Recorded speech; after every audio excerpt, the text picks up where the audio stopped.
Joint MD महोदय, GM साहिबान और यहाँ उपस्थित अधिकारीगण और वो सब अधिकारीगण भी जो ऑनलाइन जुड़े हुए हैं, आप सभी का आज के इस सत्र में हार्दिक स्वागत है। आज हम जो डिपार्टमेंटल प्रोसीडिंग यूपी निर्माण निगम में होती है उसके बारे में चर्चा करेंगे। तो फॉर्मल प्रेजेंटेशन शुरू करने से पहले मैं थोड़ी जनरल बातचीत करूंगा, उसके बाद मैं फॉर्मल प्रेजेंटेशन पे आऊँगा। तो सवाल ये होता है कि डीपी की आवश्यकता क्यों पड़ती है? Why DP? DP means departmental proceedings. जो भी सरकारी सेवक हैं या निगमों परिषदों में, उन सभी से यह अपेक्षित होता है कि वो अपने कर्तव्यों का, अपने दायित्वों का पूर्ण सत्यनिष्ठा के साथ, लगन के साथ और पूरी ईमानदारी के साथ उसका निर्वहन करें। अब एक सवाल होता है कि शासन और प्रशासन में क्या फ़र्क है, इसको देख के फिर आगे बढ़ेंगे। What is the difference between शासन एंड प्रशासन? अच्छा, आप में से कोई भी अधिकारी बोल भी सकते हैं हाथ खड़ा करके। कोई डिफरेंस है शासन प्रशासन में कि एक ही है? शासन और प्रशासन में कोई फर्क? अच्छा, मैं आपको बताता हूँ। देखिए, जब ये सरकार के दो हिस्से हैं। शासन सरकार का वो हिस्सा है जहाँ नीतियाँ बनती हैं, पॉलिसी बनती है, नियम बनते हैं। और प्रशासन सरकार का वो हिस्सा है जहाँ लिए गए निर्णयों और बनाई गई नीतियों का अनुपालन या क्रियान्वयन सुनिश्चित कराया जाता है, जहाँ इम्प्लीमेंटेशन कराया जाता है। तो वो हिस्सा प्रशासन कहलाता है। आप इस नॉमेनक्लेचर के हिसाब से आप किधर आते हैं, शासन में या प्रशासन में? एक जगह नियम बनते हैं, व्यवस्थाएं बनती हैं और एक जगह अनुपालन किया जाता है। तो नियमों और व्यवस्थाओं का अनुपालन ही अनुशासन कहलाता है और उनका अनुपालन न करना ही अनुशासनहीनता कहलाता है। तो कभी कभी ये आवश्यक हो जाता है कि जो अनुशासनहीनता करने वाले कार्मिक हैं उन्हें दंडित किया जाए। उदाहरण के लिए, जब हम स्कूल में थे, कॉलेज में थे, तो कई बार दंडित किया गया। आज जमाना अलग है, आज तो कॉर्पोरल पनिशमेंट पे रोक हो गई है। अभी अगर कोई टीचर किसी बच्चे को थोड़ा सा हाथ भी लगा देते हैं तो पेरेंट्स लड़ने पहुंच जाते हैं कि आपने कैसे टच कर दिया। हमारा ज़माना अलग था। हम कॉलेज में, स्कूल में जब मार खा के आते तो घर पे बताते ही नहीं थे, क्योंकि और पड़ेगी। और यहाँ तक कि पेरेंट्स खुद ले जाके टीचर से पिटवाया करते थे कि इसको ठीक कर दीजिए। एक वो दौर था। कितनी बार मुर्गा बनाया गया। जिन टीचर्स ने हमको मुर्गा बनाया, होमवर्क ना करने की वजह से या किसी और वजह से, आज भी जब वो टीचर सामने आ जाते हैं तो सर उनके चरणों में आज भी झुक जाता है। क्या वो टीचर्स हमारे दुश्मन थे जो हमें सजा देते थे? आप ही बताइए। मुर्गा बना रहे थे इंसान बनाने के लिए, वो सजा दे रहे थे कि हम कुछ बन जाएं। यही रीज़न था ना, दुश्मनी तो नहीं थी। दो रीज़न होते थे। एक तो ये है कि हम खुद सुधर जाएं और हमें देख करके और लोग सुधर जाएं कि अगर हम होमवर्क करके नहीं लेके जाएंगे या अनुशासनहीनता करेंगे, टीचर की बात नहीं सुनेंगे, तो हमारे साथ भी यही होगा। दो उद्देश्य होते हैं। यही काम यहाँ भी होना। जो अनुशासनहीनता कर रहे हैं, नंबर एक, उनमें सुधार आ जाए और औरों को भी प्रेरणा मिल जाए कि अगर हमने ऐसा किया तो हमारे साथ भी ये हो सकता है। और एक इम्पॉर्टेंट चीज़ कि जो दंड अगर देना है, अब इस बात को ध्यान से सुन लीजिए, दंड देने की प्रक्रिया का नाम ही अनुशासनिक कार्रवाई है। दंड देने की प्रक्रिया। तो यहाँ जो शब्द मैंने प्रक्रिया का प्रयोग किया है, इसको आप अंडरलाइन रखिएगा। अगर आप भारत का संविधान में थोड़ा इंटरेस्ट अगर आपका है तो आर्टिकल 21 तो सब जानते होंगे, right to life and personal liberty. वहां से एक बड़ा मशहूर फ्रेज आता है, प्रोसीजर एस्टेब्लिश बाय लॉ। तो जो प्रोसीजर है, प्रक्रिया है, वो बहुत ही महत्वपूर्ण है।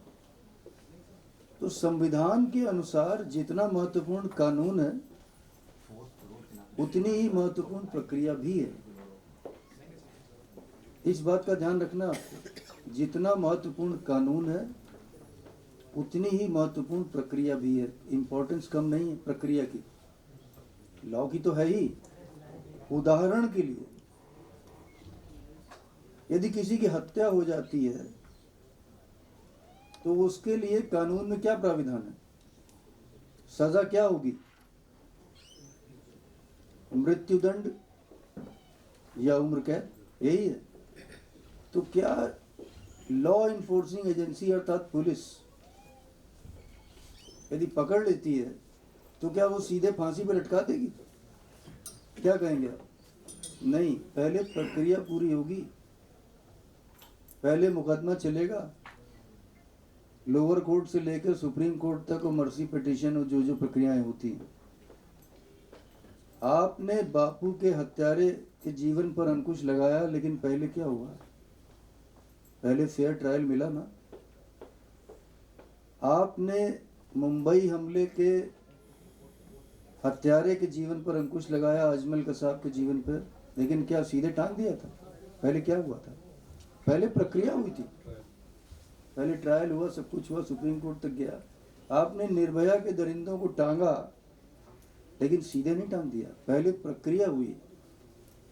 मैं फिर से बोल दूंगा कि जितना महत्वपूर्ण कानून है उतनी ही महत्वपूर्ण प्रक्रिया भी है, इसलिए प्रक्रिया का ध्यान रखना। मैंने लगभग 1000 जजमेंट्स जो डीपी से रिलेटेड है उनका अध्ययन किया होगा और कुछ छोटे से निष्कर्ष निकाले। नंबर 1 कि मैक्सिमम रिलीफ 95 to 98% मामलों में जो कोर्ट से रिलीफ मिलता है वो प्रक्रियात्मक त्रुटि या प्रोसीजरल फ्लॉ पर ही मिलता है। इस बात का ध्यान दीजिए। मेरिट पर तो कोर्ट पहुंच ही नहीं पाती, प्रक्रियात्मक त्रुटि पर ही फ्लॉ हो जाता, उसी पर ही रिलीफ मिल जाता। और इसके अलावा ये जो अनुशासनिक कार्रवाई के नियम विनियम मैनुअल अलग अलग हैं। राज्य सरकार में जो अनुशासनिक कार्रवाई के लिए नियमावली प्रयोग होती है उसका नाम है उत्तर प्रदेश सरकारी सेवक अनुशासन एवं अपील नियमावली 1999, जो सरकारी कार्यालय वहीं चलती है। निगमों परिषदों के थोड़े से डिफरेंट होते हैं, लेकिन सिद्धांत वही है, सिद्धांत वही है। और एक और बात, यदि अगर आप अध्ययन कर रहे हैं, अगर आप जैसे पीडब्ल्यूडी के भी अधिकारी यहाँ पर हैं जो यहाँ इस समय डेपुटेशन पर हैं, वहाँ तो 99 की नियमावली चलती है, या आपका मैनुअल है यहाँ पर, उसका अध्याय 25 के अंतर्गत आपकी विभागीय कार्रवाई होती। तो केवल नियमावली या मैनुअल या कुछ परिषदों में जो विनियम है केवल उतने से पढ़कर काम नहीं होगा, आपको तमाम जजमेंट्स का भी अध्ययन करना होगा, तभी आप सही ढंग से समझ पाएंगे। क्योंकि कुछ पृष्ठों का अध्ययन करके उतना अंदाज़ा नहीं हो पाता है जब तक कि आप जजमेंट्स का अध्ययन न करें, क्योंकि कोड बहुत फाइन पॉइंट्स बताता है। तो आज हम थोड़ा सा जो डिफरेंट कोर्ट्स ने, हाई कोर्ट्स ने और ऑनरेबल सुप्रीम कोर्ट ने अपने विभिन्न जजमेंट्स में कुछ जो व्याख्याएं दी हैं उसको भी हम देखेंगे, उसको भी देखेंगे। उसके साथ हम अगर विचार करेंगे तो और अच्छे ढंग से आपकी समझ में आएगा। अब सीधे सीधे औपचारिक जांच शुरू नहीं हो जाती। अगर कोई अनियमितता प्रकाश में आती है, कोई अनियमितता प्रकाश में नहीं तो जांच की आवश्यकता ही नहीं, तब कहेगी जांच। तो अनुशासनिक कार्रवाई के पहले चरण देख लें, फिर हम फॉर्मल प्रेजेंटेशन पर आएंगे। अभी हमने उद्देश्य आपको बता दिया, अनुशासनहीनता अगर है और भी चीजें हैं, तो सबसे पहला चरण है अनियमितता का प्रकाश में आना। कोई अनियमितता प्रकाश में आएगी तभी डीपी का प्रश्न उठेगा। ये मैं डीपी कहता हूँ, कोई दिक्कत तो नहीं है। तो सबसे पहले कोई अनियमितता प्रकाश में आई, वैसा कैसे आ सकती है? ये किसी शिकायत से आ सकती है। कोई शिकायत आई, उससे अनियमितता प्रकाश में आ गई,